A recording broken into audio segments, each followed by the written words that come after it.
Personal na sinubukan ni Police Regional Office Mimaropa Regional Director Police Brigadier General Roel Cuevas Rodolfo ang high-speed tactical watercraft ng PNP Maritime Group sa karagatang sakop ng Romblon. Sa pamamagitan ng aktibidad na ito, tinahak ng general ang ilang karatig isla upang tukuyin ang kanilang pangailangan at kahinaan laban sa banta ng seguridad.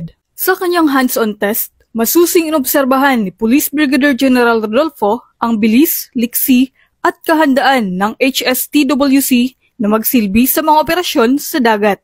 Ayon sa kanya, ang hakbang na ito ay bahagi ng mas pinaigting na pagsisikap ng PNP na tiyakin ang seguridad sa mga vital installations at iba pang lugar na tinuturing na kritikal, alinsunod sa 7-point agenda ng Acting Chief PNP Police Lieutenant General Jose Melencio Sr. Tates Jr. Bukod sa pagsusuri sa kagamitan, natukoy din ng opisyal ang mga posibleng stratehikong pantalan na maaaring magsilbing jump-off point para sa mas mabilis na deployment ng tropa sa tuwing may operasyon.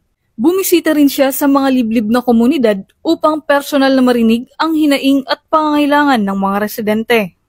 Hindi lang ito basta test run, kundi patunay na kaya at handa nating marating ang pinakamalayong isla, sapagkat kasing halaga ng nasa kalupaan ang kanilang kaligtasan.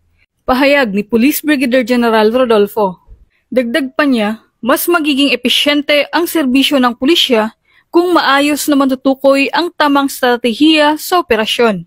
Sa pamamagitan ng inisyatibong ito, pinapakita ng Pro Mimaropa ang kanilang determinasyon na sugpuin ang mga banta gaya ng piracy, illegal na pangingisda, at iba pang krimeng maritimo habang pinapatibay ang pangako na bumuo ng mas ligtas at mas matatag na pamayanan sa mga isla ng rehiyon. Mula dito sa Home of the Police Eco Warriors, Calapan City, Oriental, Mindoro, ako ang inyong PNN correspondent, Patrolwoman Desiree Padilla, alagad ng batas, tagataguyod ng Balitang Pulis.